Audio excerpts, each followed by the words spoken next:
جمعہ کہو، عیدین کہو، خطبہ وعظ ہو یا خطبہ نکاح ہو، غور سے سنیے گا جوانوں، آپ سے کہہ رہا ہوں، سن رہے ہو؟ خطبہ جمعہ کا ہو، عیدین کا ہو یا خطبہ وعظ ہو یا خطبہ نکاح ہو، جب خطبہ سننے کے لیے بیٹھ گئے تو اب سننا ضروری ہے۔ آپ ایک بزرگ سے منسوب محفل میں تشریف فرما ہے، اور یوں بھی یہ محفل عام محفلوں سی نہیں کہ جوانوں کے من میں جو بھی آئے وہ کرتے پھریں۔ آپ اتنی کثیر تعداد میں ہیں، ضروری نہیں کہ یہاں پر اتنی کثیر تعداد ہو، مگر اگر 10 بھی ہوں اور مؤدب ہوں، باادب ہوں، تو وہ 10 بھی بہت کافی ہیں۔ دوسری بات میں منتظمین جلسہ سے عرض کرنا چاہوں گا کہ جب آپ اتنا اعلیٰ، عمدہ اور اتنا بہتر انتظام عرس کا کرتے ہیں، اور سے غازی میاں کا، اللہ اسے اور روز افزوں ترقی عطا فرمائے، تو آپ اس پورے عرس میں ایک کام اور کیا کریں کہ عورتوں کے بیٹھنے کے لیے پنڈال کے درمیان ایک پردہ لگا دیا کریں۔ یہاں علماء بیٹھتے ہیں اسٹیج پر، 50 علماء میرے ساتھ آزو بازو بیٹھے ہوں گے، اور یہ سب جانتے ہیں کہ الحمدللہ ابھی اہل سنت و جماعت، برحق جماعت دنیا میں زندہ ہے۔ آپ نے دیکھا کہ غیر مقلدین نام نہاد اہل حدیثوں کا جلسہ ہوتا ہے،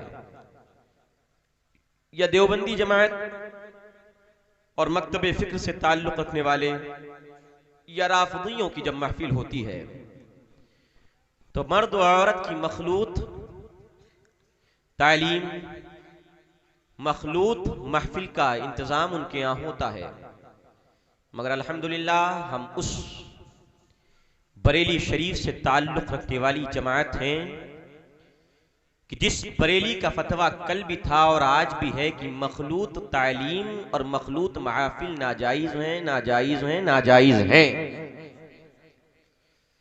تو اس بنیاد پر چونکہ یہاں سے کوئی غلط پیغام، مفتی بیٹھا ہو، عالم بیٹھا ہو، حافظ بیٹھا ہو، پوری علماء کی جماعت بیٹھی ہو، اور اس محفل سے کوئی غلط پیغام چلا جائے، یہ مناسب نہیں، اس کا خیال بالخصوص رکھیں۔ ابھی بھی میں عرض کرنا چاہتا ہوں کہ بیچ کا جو راستہ ہے، برائے مہربانی کوئی بھی عورت ان مردوں سے مخلوط مت بیٹھے اور اپنے سروں پر چادریں ڈال کے بیٹھیں، اور چونکہ یہ زمانہ فتنوں کا زمانہ ہے، اس بنیاد پر اپنے چہروں کا بھی پردہ کریں، ہماری ماں بہنیں اپنے چہروں کا بھی پردہ کریں، یہ بہت ضروری تعلیم ہے۔ اور یہ اس جلسے سے آج پیغام دیا جاتا ہے کہ انشاءاللہ یہ پہلا انتظام ایسا ہو گیا، انشاءاللہ عز و جل علاقے میں کہیں بھی کوئی جلسہ ہوگا تو عورتوں کے باضابطہ پردے کا معقول انتظام رہے گا انشاءاللہ عز و جل۔ آئیے ایک مرتبہ اور امام بوصیری رحمت اللہ علیہ فرماتے ہیں، محمد سید الکونین و ثقلین والفریقین من عرب ومن عجم، محمد تاج رسول اللہ قاطبۃ، محمد صادق الاقوال والکلم، محمد ذکرہ روح لانفسنا، محمد شکرہ فرض علی الامم، مولایا صلی وسلم دائما علی حبیبک خیر الخلق کلہم۔ جملہ جوان، جملہ اہل منبر اور جملہ سامعین، آئیے ایک بار اور ہم سب مل کر اپنے پیارے آقا و مولا سرور دو جہاں فخر زمین و زمان، سرور عالم فخر آدم و بنی آدم صلی اللہ علیہ وسلم کی بارگاہ ناز میں درود و سلام پڑھیں۔ اللہم صلی علی سیدنا و مولانا محمد معدن الجود والکرم و آلہ الکرام و ابرہ الکریم بارک وسلم۔ ابھی آواز نہیں آئی، جوان میں یہ بات ہر جگہ بیان کرتا ہوں اور اکثر بیشتر میں اپنے بیان میں اس کو شامل کرتا ہوں. اے سنی جوان، ذرا غور تو کر تو اپنی ذات پر، اپنی ذات پر. تو کس کا کلمہ پڑھتا ہے؟ تو کس کا نام لیتا ہے؟ تو کس ذات کے عشق کا دم بھرتا ہے؟ اور تیرا رسول کیسا عظیم رسول ہے، جس رسول نے تیری کامیابی کے لیے تیری کمر پکڑ پکڑ کر کے، جیسا مشکات کی حدیث پاک میں آیا، مصطفیٰ فرماتے ہیں لوگ جہنم میں گر رہے تھے، میں نے انہیں کی کمر پکڑ پکڑ کر کے جہنم سے ان کو بچایا ہے. جس پیغمبر اسلام صلی اللہ علیہ وسلم نے زمین دنیا پہ قدم رکھتے ہی سب سے پہلے اپنی امت کو یاد کرتے ہوئے اپنے رب کی بارگاہ میں شفاعت امت کے لیے سر کو جھکایا ہے. اور جب اللہ کے دیدار کے حضور حاضر ہوئے ہیں تو جن جملہ عطیات میں اللہ کے محبوب علیہ السلام نے سب سے بڑی چیز جو اپنے رب سے مانگی ہے وہ کوئی اور نہیں ہے، اللہ میری امت کو میرے حوالے کر دے، یہی مانگا ہے. حضرات ذرا غور کیجئے، جوان آپ غور کیجئے. آج آپ نبی کا نام لیتے ہیں اور جب درود پڑھنے کے لیے کہا جاتا ہے تو ہمارے جوان کو نہیں معلوم کہ درود ابراہیمی نماز میں کیوں کر پڑھنی ہے. ہمارا جوان نہیں جانتا ہے مصطفیٰ پر کن صیغوں کے ساتھ، کن الفاظ کے ساتھ، کس انداز میں، میرا جوان نہیں جانتا ہے کہ کس انداز میں ہم مصطفیٰ کریم علیہ السلام کی بارگاہ میں درود و سلام کے نذرانے پیش کریں. ہاں نام لیتا ہے، دم بھرتا ہے پیار کا، عشق کرنے کا دعویٰ کرتا ہے، مگر درود پڑھنا نہیں جانتا ہے. اے سنیے تیرا کیسا عشق ہے. شاعر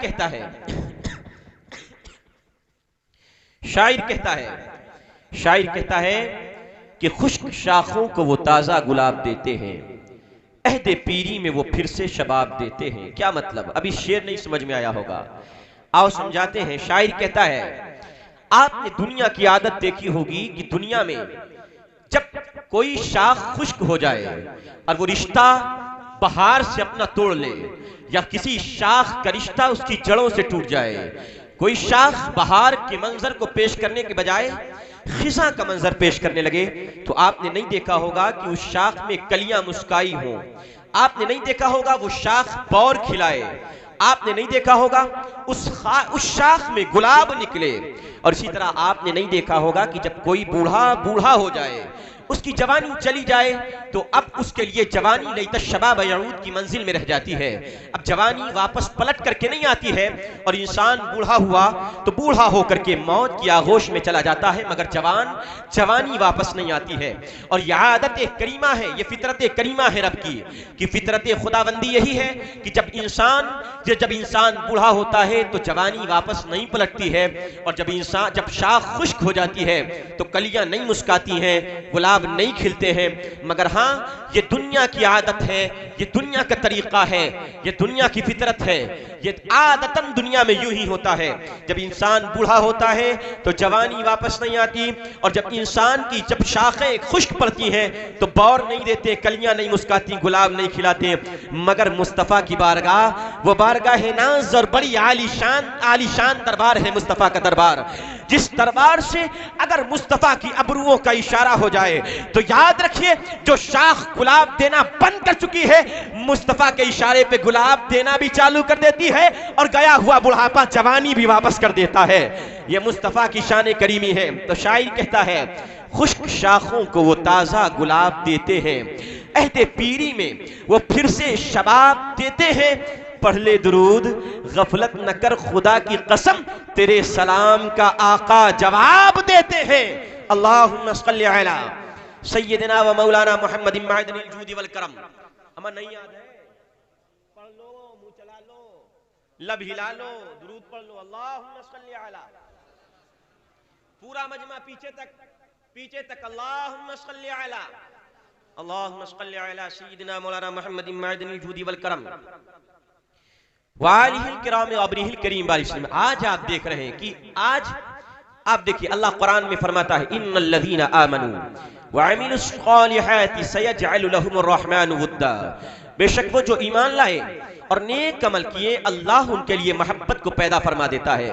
اب آج آپ ذرا غور کیجئے سنی جوان، آپ کا یہ غازی میاں کا عرس ہوا، سرکار غازی میاں کے عرس میں کیا آپ کے آمد کے لیے کوئی بس لگائی گئی؟ کیا یہاں بہت زیادہ فیسلٹیز دی گئیں؟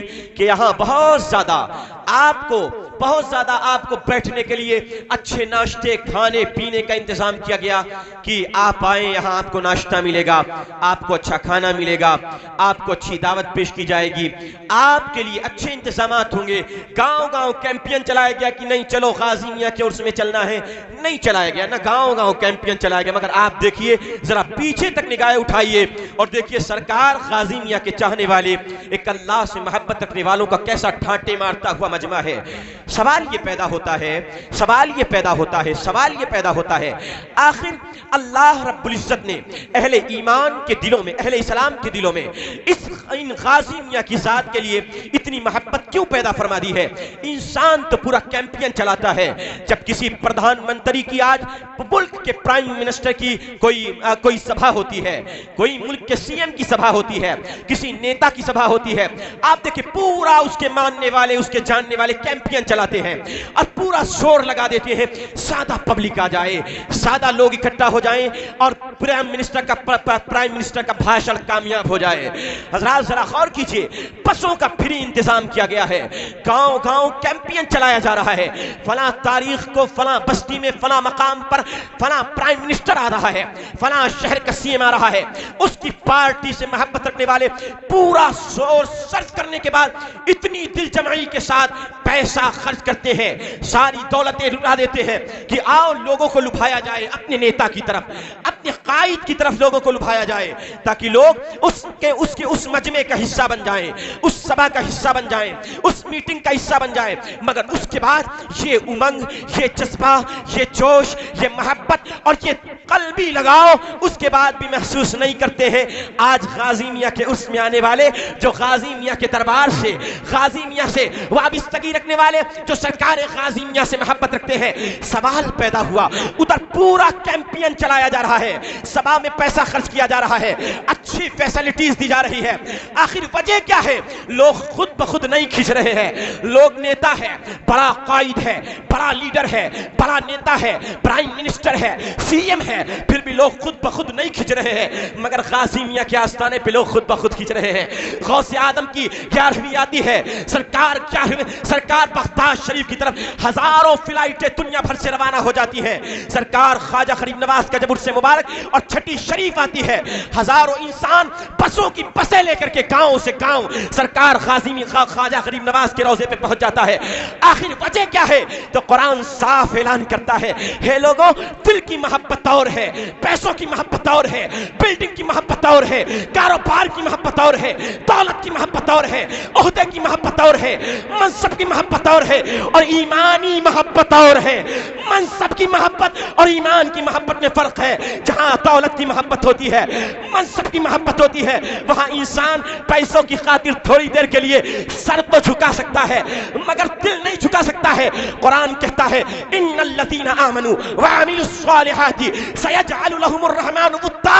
اللہ کے اس محبوب بندے غازی میاں نے، سرکار خواجہ میاں نے، سرکار غوث میاں نے نیک عمل کیا ہے، ایمان لائے ہیں، تقوی سے اپنے دل کو سنوارا ہے۔ جب انہوں نے تقوی سے اپنے دل کو سنوار لیا ہے، دل کو عرش الہی بنا لیا ہے، خدا کے مخصوص بندے بن گئے ہیں، تو اب ساری کائنات کے دلوں کو اللہ نے غوث کی طرف جھکا دیا ہے، غازی کی طرف جھکا دیا ہے، خواجہ کی طرف جھکا دیا ہے۔ اب لگانے کی ضرورت نہیں ہے، بس اب لگانے کی ضرورت نہیں ہے، کوئی فیسلٹی دینے کی ضرورت نہیں ہے، سارے اہل ایمان کے دل میں ان کی محبت پیدا فرما دی گئی ہے۔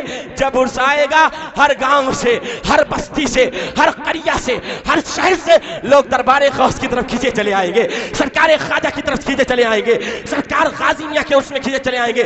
معلوم یہ ہوا حضرات کے عہدوں منصبوں کی محبت چند دلوں کی ہے، مگر ایمان کی محبت وہ ہے جو اللہ لوگوں کے دلوں میں پیدا فرما دیتا ہے، تو مرنے کے بعد قیامت تک کے اس کا نام باقی دنیا تک رہتا ہے۔ نعرہ تکبیر، نعرہ رسالت، فیضان اعلی حضرت، فیضان غازی میاں، نعرہ رسالت۔ حضرات اب ذرا بخاری کی ایک روایت پیش کرتا ہوں۔ امام بخاری اور امام مسلم دونوں محدثین نے بالاتفاق متفق علیہ حدیث ہے، اس حدیث کو اپنی کتاب بخاری اور مسلم میں نقل فرمایا ہے۔ کتاب کا نام بخاری، لکھنے والے امام ابو عبداللہ محمد بن اسماعیل بخاری۔ پڑھیے درود پاک، اللہم صلی علی سیدنا و مولانا محمد معدن الجود والکرم وآلہ الکرام غبرہ الکریم بارک وسلم، صلوا علیہ صلاۃ و سلام علیک یا رسول اللہ صلی اللہ علیہ وسلم۔ حضرات ذرا غور کیجئے، امام بخاری امام مسلم یہ دونوں محدث اپنی کتاب میں نقل فرماتے ہیں، اذا احب اللہ عبدا نادى جبریل یا جبریل انی احب فلانا فاحبہ۔ امام بخاری فرماتے ہیں جب اللہ کسی بندے سے محبت فرماتا ہے تو ندا دیتا ہے فرشتوں کے سردار سیدنا روح الامین کو اور کہتا ہے اے جبریل میں فلاں بندے سے محبت کرتا ہوں، بیٹھتا تو اپنی فلاں کٹھیے میں ہے، بیٹھتا تو زمین کے فلاں گاؤں میں ہے، رہتا تو زمین کی فلاں بستی میں ہے، جنگلوں میں اس کا ایریا ہے، مگر اے جبرائیل میں تس فلاں بندے سے محبت کرتا ہوں، تو بھی اس فلاں بندے سے محبت کرنے لگ جا۔ تو سیدنا جبریل امین آسمانوں پہ آتے ہیں اور تمام فرشتوں کو آواز دیتے ہیں، آج فرشتوں کا سردار پکار رہا ہے، آج سید الملائکہ پکار رہا ہے، آج روح الامین پکار رہا ہے، اور سید الملائکہ جبریل امین کہتے ہیں اے فرشتوں اللہ فلاں بندے سے محبت کرتا ہے، میں بھی فلاں بندے سے محبت کرتا ہوں، اے فرشتوں فلاں بندے سے تم کو بھی محبت کرنی ہے۔ اب سارے فرشتے اس بندے سے محبت کرنے لگ جاتے ہیں، پھر اللہ حدیث پاک کے الفاظ ہیں فَيُوضَعُ لَهُ الْقَبُولُ فِي الْأَرْضِ، جب سارے فرشتے اس سے محبت کرنے لگ جاتے ہیں تو اللہ زمین میں اس بندے خاص کے لیے، اس ولی کے لیے دنیا والوں کے دلوں میں اس کی محبت کو پیدا فرما دیتا ہے، اور زمین میں اس کے لیے اللہ قبولیت کا درجہ رکھ دیتا ہے۔ اب ذرا غور کیجئے آج کتنی لابیاں ہیں، کتنی جماعتیں ہیں، کتنی تنظیمیں ہیں جو آج غازی کے چاہنے والوں کو غازی کے آستانے پہ آنے سے روکتی ہیں، آج خواجہ کے چاہنے والوں کو خواجہ کے آستانے پہ آنے سے روکتے ہیں، اعلیٰ حضرت کے چاہنے والوں کو امام احمد رضا کے در پہ آنے سے روکتے ہیں۔ کتنی لابیاں ہیں جو غوث کے چاہنے والوں کو غوث کے آستانے پہ جانے سے روکتے ہیں۔ وہاں کیا ملے گا؟ وہاں شرک کے اڈے ہیں، وہاں بدعت کے اڈے ہیں۔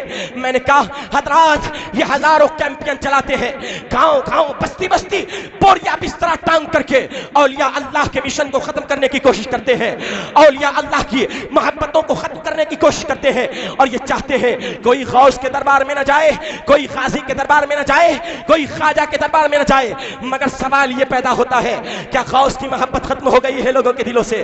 کیا غازی کی محبت لوگوں کے دلوں سے ختم ہو گئی ہے؟ کیا خواجہ کی محبت لوگوں کے دلوں سے ختم ہو گئی ہے؟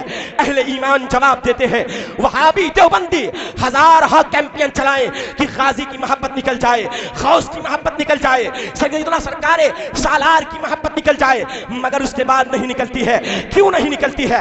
جواب یہ ہے حدیث میں آیا ہے ولی کی محبت صرف وہ محبت نہیں ہے جو زمین کا انسان کرتا ہے، ارے ولی کی محبت تو وہ محبت ہے جو خود رب کائنات فرماتا ہے، جو اللہ کے فرشتے فرماتے ہیں۔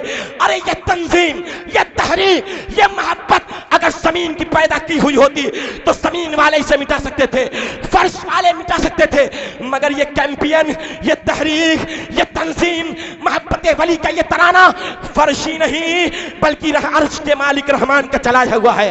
یہ عرشی تحریک ہے، اور عرشی تحریک کو فرشی والے کبھی زمین قیامت تک کے نہیں مٹا سکتے ہیں۔ نعرہ تکبیر، نعرہ رسالت، فیضان اعلی حضرت غازی پاک، نعرہ رسالت۔ زمین والے اس عرشی تحریک کو نہیں مٹا سکتے ہیں۔ اب ذرا غور کیجئے، ہے جوانوں، اے سنیوں، اللہ نے آخر ان کو یہ مقام کیوں دیا ہے؟ آج عالم ان کے در پہ اپنی چبی سائی کرتا ہے، آج عالم ان کے دروں پہ دل کو جھکاتا ہے، آخر وجہ کیا ہے؟ ان کو یہ محبت کیوں ملی ہے؟ تو قرآن کہتا ہے ان الذین آمنوا، بے شک وہ جو ایمان لائے، وعملوا الصالحات، اور نیک عمل کیے۔ مگر آج انہی خازمیہ کے ماننے والوں کا، آج خواجہ کی محبت کا دم بھرنے والے، آج سرکار غریب نواز کی محبت دم بھرنے والے اپنے منہوں سے شراب کا جام لگا لگاتے ہیں، اپنے ہاتھوں سے زناکاری کرتے ہیں، اپنی ذات کو گناہوں میں ڈھکیلتے ہیں۔ آپ سے میں پوچھنا چاہتا ہوں، ہے غازیہ کے شیدائیوں، کیا یہ سرکار غازیہ کی سچی محبت ہے؟ کیا یہ سرکار خواجہ کی سچی تعلیمات ہے؟ کیا یہ سید سالار کی سچی تعلیمات ہے کہ آپ اور آپ کی لابی یہ اپنے محلوں میں جوئے کے اڈے قائم کرے، شراب کے اڈے قائم کرے؟ یاد رکھیے، اگر کسی محلے میں شراب کا اڈا قائم ہوتا ہے، اگر جوا کا اڈا قائم کیا جاتا ہے، تو شراب کا اڈا قائم ہونے کی بنیاد پر، جوئے کا اڈا قائم ہونے کی بنیاد پر اہل محلہ اس پہ لعنت کرتے ہیں، شرفا کی جماعت اس پہ لعنت کرتی ہے، زمین والے اس پہ لعنت کرتے ہیں، آسمان کے فرشتے اس پہ لعنت کرتے ہیں، پورا محلہ اس شراب کے اڈے کی بنیاد پر بے برکت ہو جاتا ہے، اس جوئے کے اڈے کی بنیاد پر بے برکت ہو جاتا ہے۔ مگر ایک مقام وہ ہے جس مقام کے قائم ہونے پر زمین سے آسمان سے لعنتیں نہیں برستی ہے، زمین والے لعنت نہیں بھیجتے ہیں۔ وہ مقام کون سے مقام ہے؟ جہاں یہ علماء مدرسے کھولتے ہیں، جہاں یہ صوفیہ خانقاہیں بناتے ہیں، جہاں مسجدیں قائم کی جاتی ہیں۔ جب ایک مسجد محلے میں قائم ہوتی ہے، ایک عالم ایک مدرسہ کسی محلے میں قائم کرتا ہے، ایک صوفی کسی ایریے میں ایک خانقاہ قائم کرتا ہے، تو یاد رکھیے وہ جوئے کے اڈے، شراب کے اڈے لعنت کا سبب بنتے ہیں، مگر یہ مدرسے رب کی رحمت کا سبب بن جاتے ہیں، یہ خانقاہیں خدا کی رحمت کے نزول کا سبب بن جاتی ہیں، یہ بزرگان دین کے آستانے خدا کی رحمت کے نزول کے سبب بنتے ہیں۔ اب میں آپ سے پوچھنا چاہتا ہوں، آپ کو رحمت والے اڈے قائم کرنا ہے یا زحمت والے اڈے قائم کرنا ہے؟ ہے جوان، آج تو اپنے منہ سے شراب لگاتا ہے، میں آپ سے پوچھنا چاہتا ہوں، کیا معلوم نہیں تجھے شراب کا قطرہ قطرہ ناپاک ہے؟ جس طرح سے لیٹرین کا پانی ناپاک ہوتا ہے، جس طرح کٹر کا پانی ناپاک ہوتا ہے، جس طرح پاخانے کا پانی ناپاک ہوتا ہے، ایک ایک قطرہ اسی طرح شراب کا ناپاک ہوتا ہے۔ اگر کوئی بندہ شراب پیتا ہے، کچھ دیر کے لیے اس کی انگلیوں میں جس طرح لیٹرین کا پانی جاتا ہے، اسی طرح اس کی حلق سے شراب کا قطرہ قطرہ ناپاک اس کے بدن، اس کے حلق سے اترتا ہے۔ آج میں پوچھنا چاہتا ہوں، یہ علماء بیٹھے ہیں، یہ صوفیہ بیٹھے ہیں، یہ حفاظ بیٹھے ہیں، ذرا ان سے مسئلہ معلوم کیجئے، ذرا ایک مسئلہ بتائیے کہ ہمارے فقہ نے نہیں لکھا ہے ایک کنواں پانی ہے جس کنویں میں ہزاروں ہزار بالٹیاں پانی ہے، اگر ایک قطرہ شراب کا پڑ جاتا ہے تو فقہ فرماتے ہیں ایک قطرہ شراب کے پڑنے کی بنیاد پر پورے کنویں کا پانی ناپاک ہو جاتا ہے، پورا کنواں پاک کرنا پڑتا ہے۔ سوچو، ایک قطرہ شراب کا اگر ہزاروں بالٹی پانی میں چلا جائے تو ہزاروں بالٹی پانی ناپاک ہو جاتی ہے۔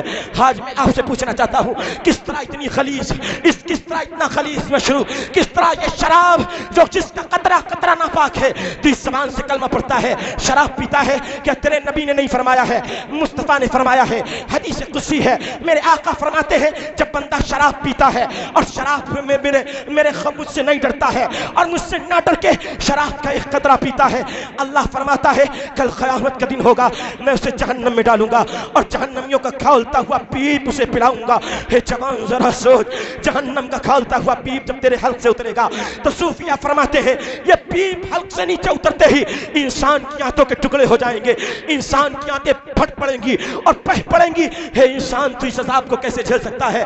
مگر مصطفیٰ فرماتے ہیں، اللہ فرماتا ہے جب کوئی بندہ میری رضا کی خاطر مجھے خوش کرنے کے لیے میری رضا کے طالب ہوتے ہوئے شراب کا ایک قطرہ چھوڑتا ہے تو اللہ فرماتا ہے کل قیامت کے دن میں اسے جنت کی حوضوں میں سے حوض کوثر پلاؤں گا، جنت کی شرابوں میں سے شراب پلاؤں گا، مصطفیٰ کے ہاتھ سے جام پلاؤں گا۔ اے سنی جوان، اب تیری قسمت کا فیصلہ تیرے ہاتھ میں ہے، اب ذرا تو سوچ لے کہ آخر تو مصطفیٰ کے ہاتھ سے جام کوثر پینا چاہتا ہے یا جہنم کی شراب یا جہنمیوں کا کھولتا ہوا پینا چاہتا ہے؟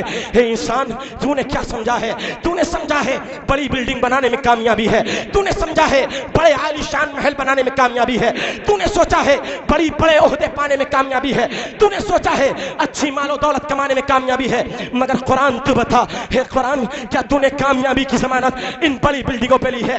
ہے قرآن کیا تو نے کامیابی کی ضمانت ان عالی شان محلوں میں لی ہے؟ ہے قرآن کیا تو نے کامیابی کی ضمانت ان عالی شان عہدوں پہ لی ہے؟ کیا نیتا بن جائے انسان کامیاب ہے؟ کیا پرائم منسٹر بن جائے انسان کامیاب ہے؟ کیا سی ایم بن جائے انسان کامیاب ہے؟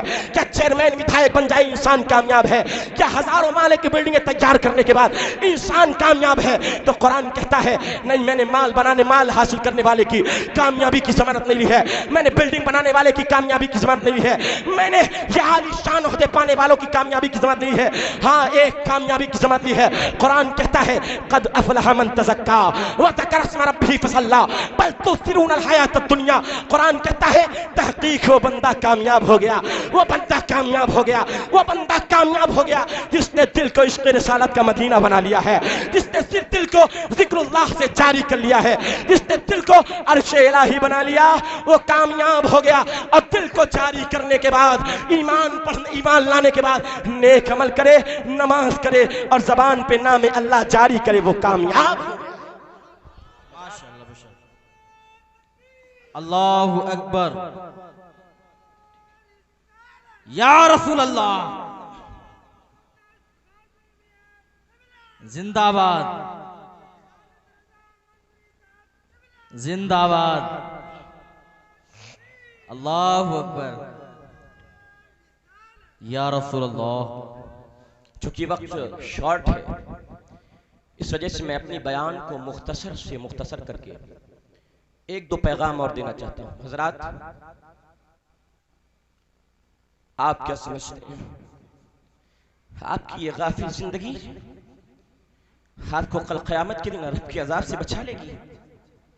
قرآن کہتا ہے یوم لا تجزی نفس لنفس شیئا، جس دن کوئی جان کسی جان کا بدلہ نہیں ہو سکے گی۔ سوچو اللہ کے دربار میں کچھ پیسے دے کر کے چھوٹ جائیں گے، اللہ کے دربار میں پیسے دے کر کے نہیں چھوٹو گے۔ قرآن کہتا ہے تم سوچو کہ ماں بچا لے گی، باپ بچا لے گا۔ آج دنیا میں کوئی بات ہوتی ہے تو ماں باپ بچا لیتے ہیں۔ قرآن کا 30واں پارہ ہے، قرآن کہتا ہے فَإِذَا جَاءَتِ الصَّاخَّةُ، جس دن وہ دہاڑ مارے والی چنگھاڑ مارنے والی چنگھاڑ مارے گی۔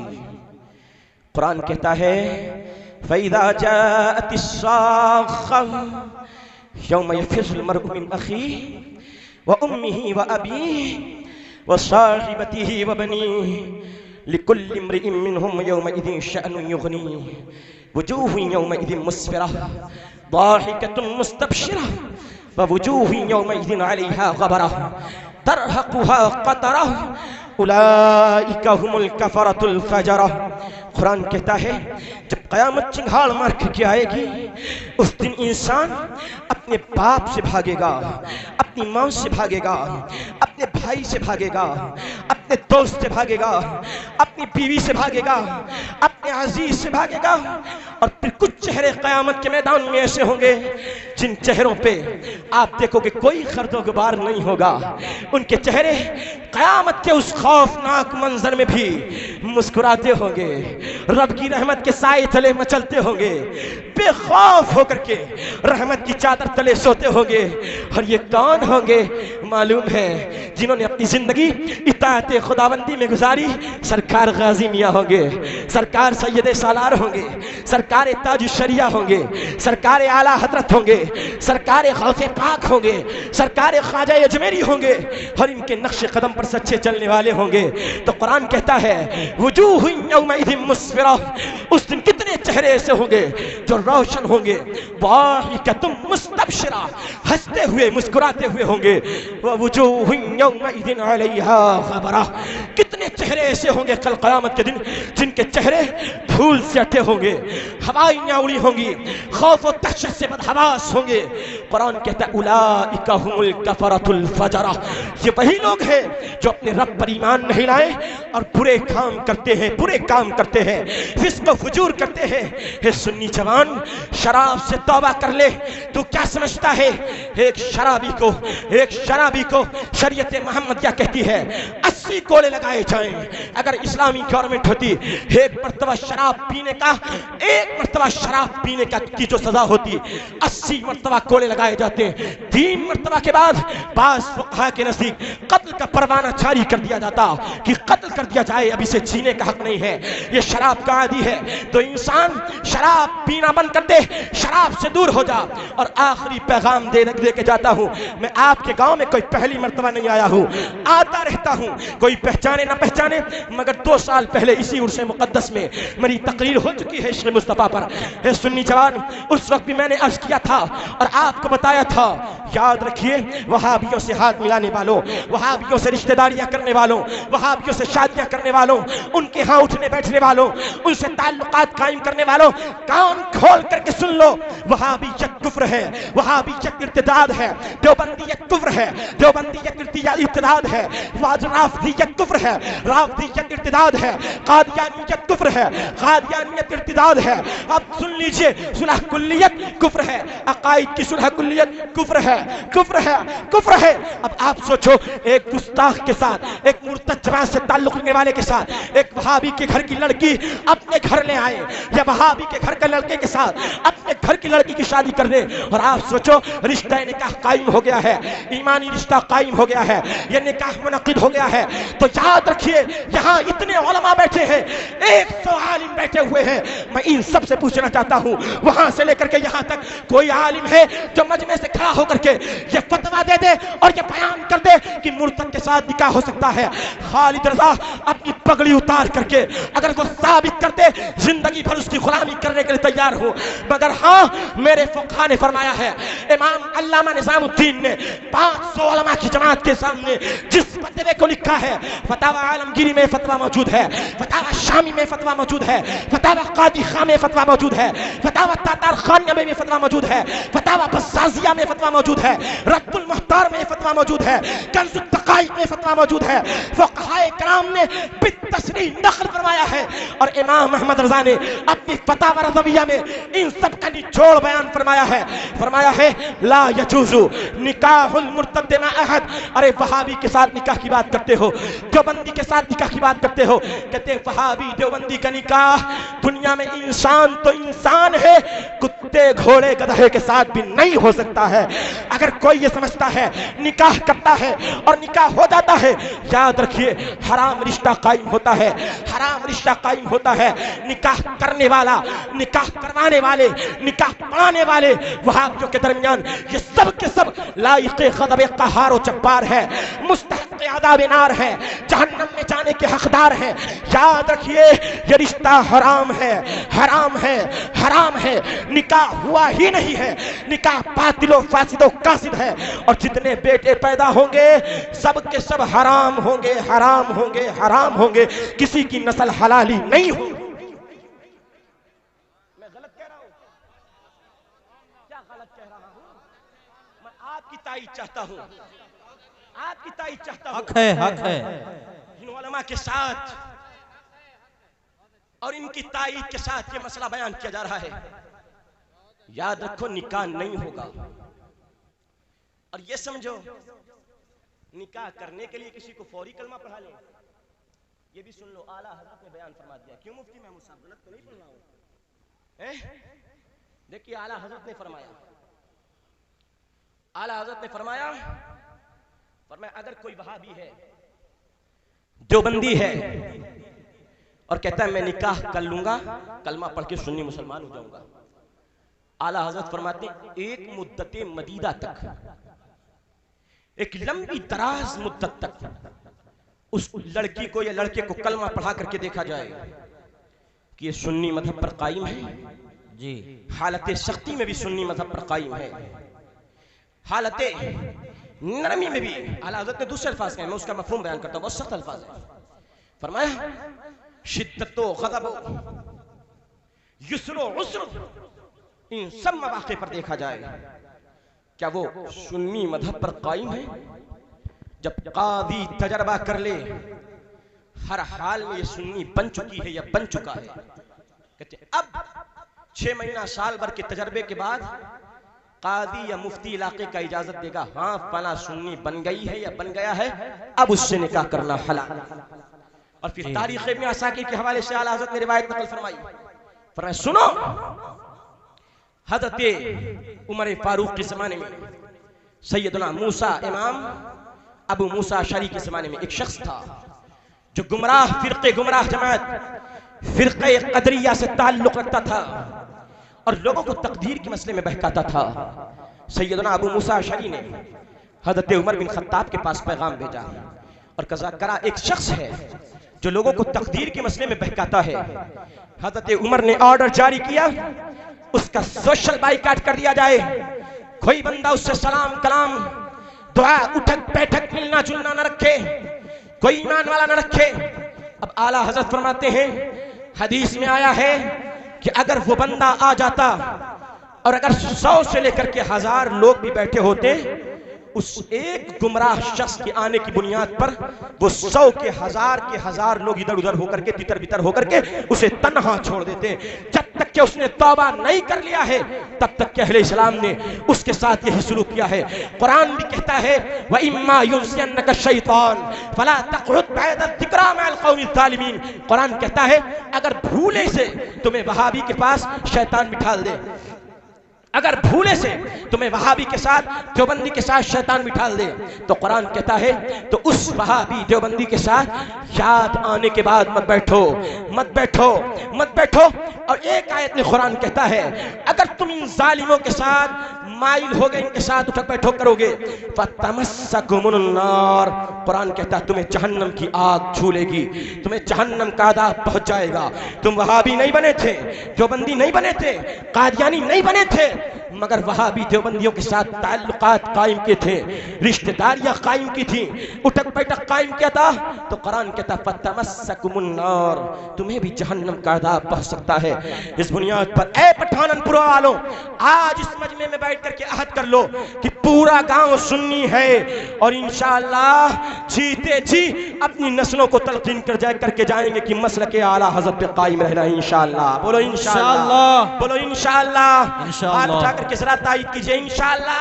انشاءاللہ گستاخ رسول کے ساتھ انشاءاللہ رشتہ داریاں نہیں کریں گے, رشتہ داریاں نہیں کریں گے. اور وہابیوں کے ہاں رشتہ آ جائے, اچھا پیسہ مل جائے, کر لو گے؟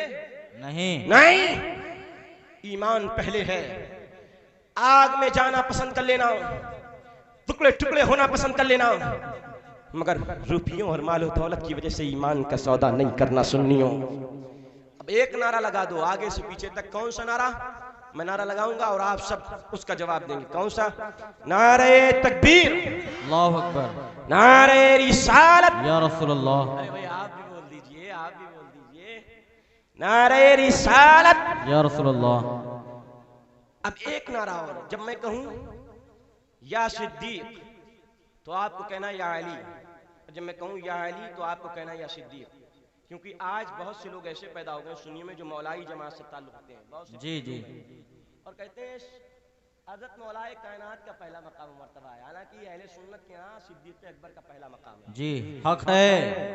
مولائی جماعت سے تعلق رکھتے ہیں تو ان کے توڑ کے لیے ایک نعرہ یا صدیق, یا علی, یا صدیق, یا علی, یا صدیق, یا علی, یا علی, یا صدیق, یا علی, یا صدیق, یا علی. یا صدیق. اور ایک نعرہ وہ جو ان سارے نعروں کو جامع ہو, جس کو لگانے کے بعد ہم پتہ چل جائے ہم خدا کی توحید بھی مانتے ہیں, نبی کی رسالت بھی مانتے ہیں, علی کو بھی مانتے ہیں, عمر کو بھی مانتے ہیں, عثمان کو بھی مانتے ہیں, صدیق کو بھی مانتے ہیں, اور یہ بھی معلوم ہو جائے ہم غوث کے بھی دیوانے ہیں, خواجہ کے بھی دیوانے ہیں, غازی کے بھی دیوانے ہیں. وہ نعرہ کون سا نعرہ پورے زور کے ساتھ لگانا ہے؟ مسلک اعلیٰ حضرت زندہ باد, مسلک اعلیٰ حضرت زندہ باد, مسلک اعلیٰ حضرت زندہ باد. السلام علیکم. وعلیکم السلام ورحمۃ اللہ.